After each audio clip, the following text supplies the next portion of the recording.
Marcus knew he needed to invest for 7 years before he actually did it. 7 years, not 7 months. 7 years of knowing that compound interest was the most powerful force available to him. 7 years of understanding intellectually that every month he delayed was a month of returns he would never recover. 7 years of opening brokerage account pages on his phone and then closing them without completing the registration.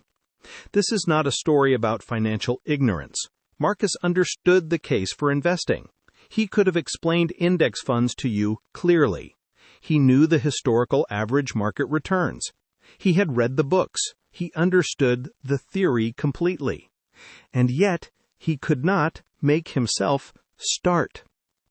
If that experience is familiar to you, if you are someone who knows you should be investing more, or at all, and finds yourself perpetually in the planning stage rather than the doing stage, then today on Uncommon Wealth is for you. We are going to take financial paralysis apart completely, understand exactly what is causing it, and build the minimal stress automated protocol that removes almost all of the psychological friction from starting. Financial paralysis is not laziness. It is not irresponsibility. It is not even ignorance in most cases. It is a specific psychological response to a specific set of conditions that the investing environment almost perfectly produces. To understand why capable, intelligent people freeze when it comes to investing, you need to understand 3 things about how the human brain evaluates risk and reward. And once you understand these 3 things, the paralysis stops feeling like a personal failing and starts feeling like exactly the predictable response it is. The first thing is loss aversion. The second is decision fatigue. The third is the fear of visible failure. Each one is enough to slow you down significantly on its own. Together, in the context of investing, they produce a state of paralysis that can persist for years, as Marcus discovered, regardless of how much knowledge you accumulate about what you should be doing. Let us go through each one. Cause number 1. Loss aversion. In the 1970s, psychologists Daniel Kahneman and Amos Tversky conducted a series of experiments that produced one of the most replicated findings in behavioral economics. Losses feel approximately twice as painful as equivalent gains feel pleasurable. Losing $100 produces roughly twice the psychological impact of gaining $100 produces.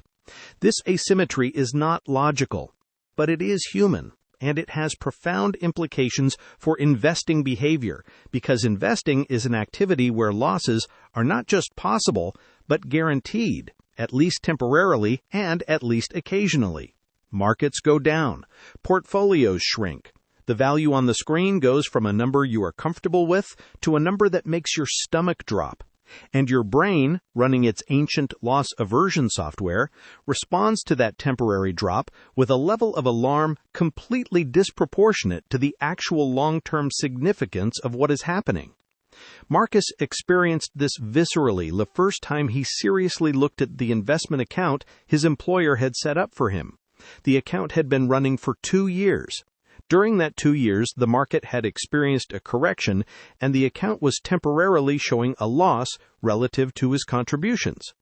He knew intellectually that this was normal. He knew that long-term, the market had always recovered.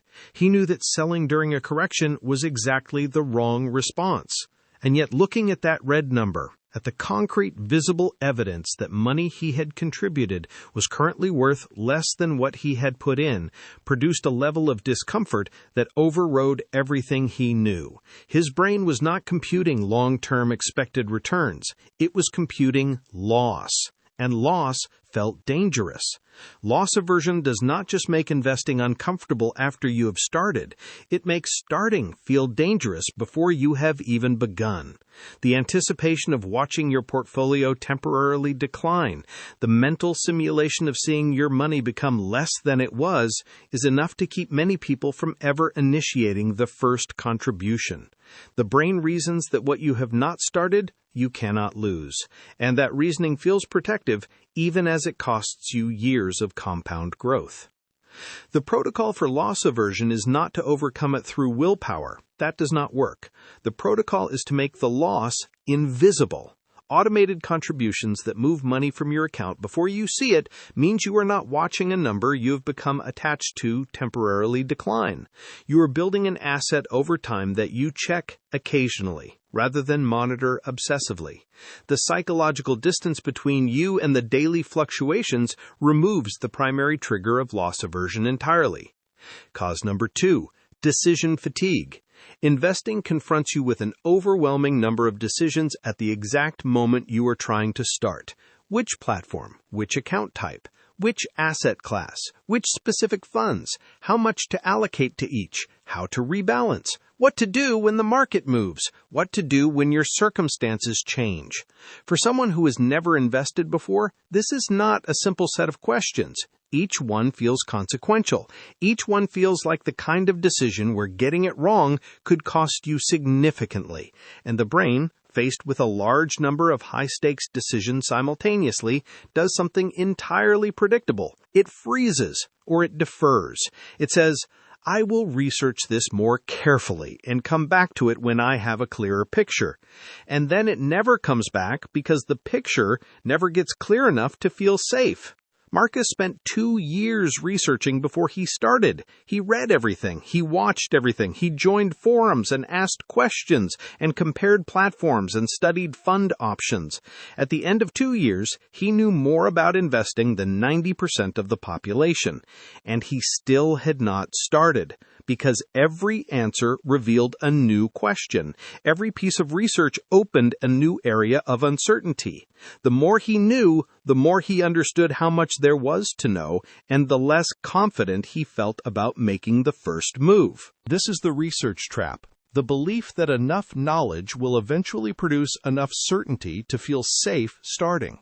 But investing never becomes certain. The uncertainty is structural. It is built into the nature of the activity. And waiting for certainty before starting means never starting. The protocol for decision fatigue is a radical simplification, not optimization, simplification. Marcus needed to remove the number of decisions required to start from approximately 40 to approximately 3. Platform, amount, fund. One low-cost, globally diversified index fund on the most straightforward platform available. An amount small enough to feel genuinely comfortable losing in the worst-case scenario. An automated monthly transfer so the decision never needs to be made again. Was this the perfectly optimized investment strategy? No.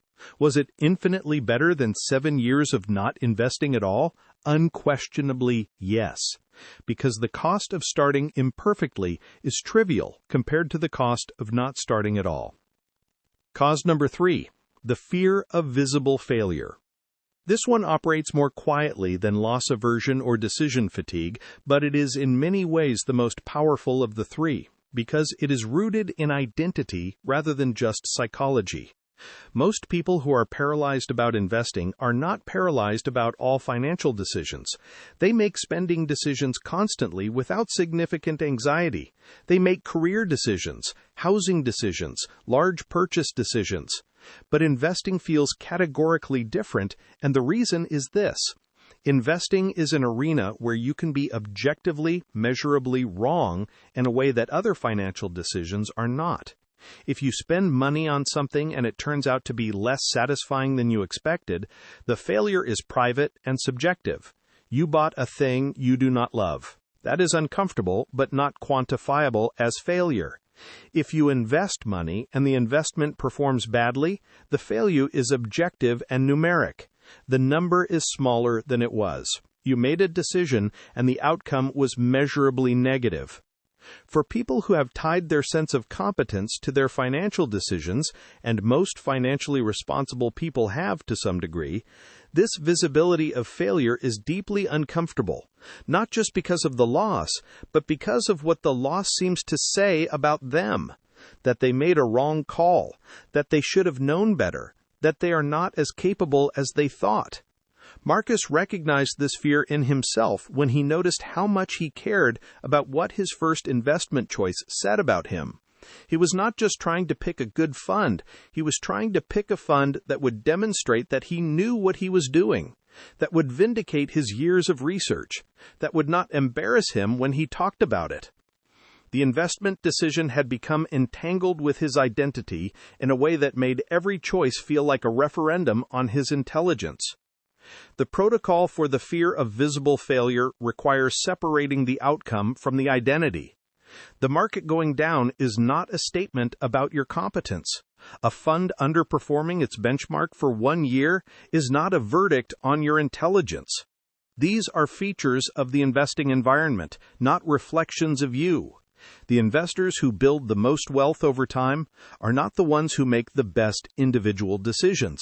They are the ones who make consistently reasonable decisions and stay in the market through the periods when the decisions look bad. Marcus needed to stop asking, "What does this investment say about me?" and start asking, "What does this investment do for my financial future?" The first question is about identity. The second is about outcomes. Only the second one matters. So those are the 3 causes of financial paralysis: loss aversion, decision fatigue, the fear of visible failure. Now, let us build the protocol. Marcus called it the minimum viable investment system, and the name captures the philosophy exactly. The goal is not to build the optimal investment strategy from day one. The goal is to build the simplest possible investment system that gets money working in the market and removes the ongoing need for willpower decisions. Then, improve it incrementally over time from a position of experience rather than from a position of paralysis. The minimum viable investment system has 5 components. Component 1, choose one platform, not the best platform, not the most feature-rich platform, the most straightforward platform available to you that allows you to invest in low-cost index funds. Research this once. Make a decision. Do not revisit it for at least 12 months. Component 2, open one account, the most appropriate account type for your tax situation. In most countries, this is a tax-advantaged retirement account of some kind. If you are unsure, use the default most people in your situation use. You can optimize later. Starting is the priority now. Component 3, choose one fund, a low-cost, globally diversified index fund, something that tracks the global market rather than picking individual stocks or sectors. The expense ratio should be below 0.5%. That is it. One fund, not a portfolio of funds, not a carefully allocated multi-asset strategy. One fund. Component 4, set the amount.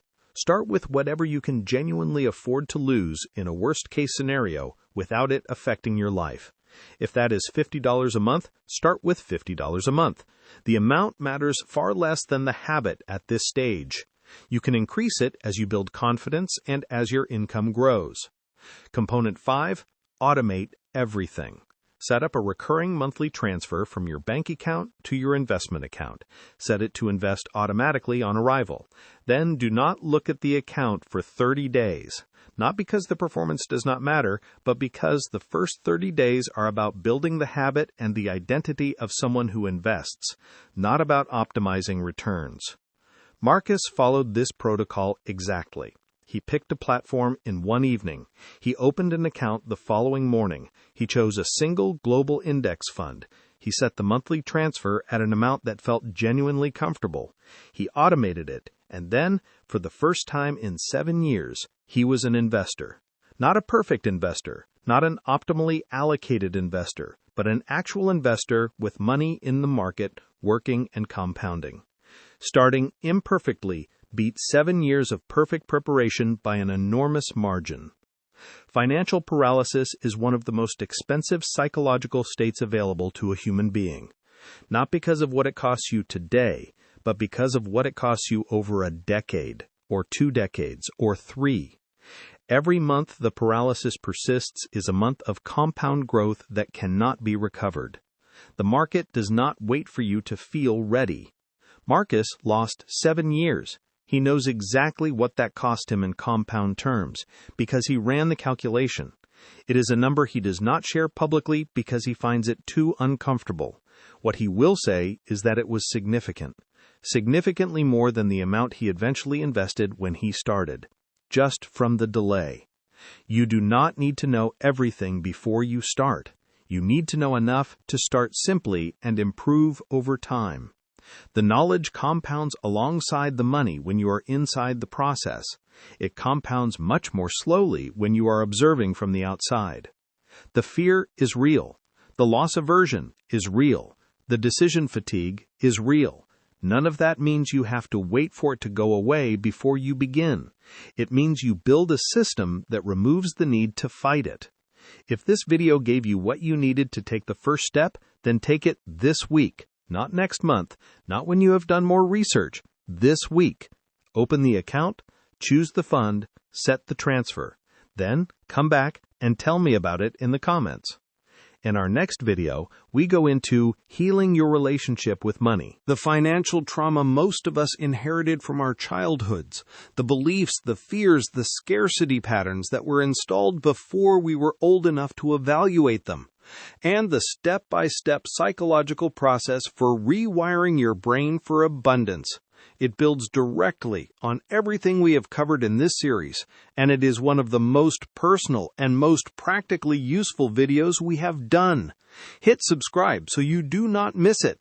Drop a comment below and tell me, how long have you been in the planning stage? What has kept you from starting? I read every single one. This is Uncommon Wealth, and I will see you in the next video.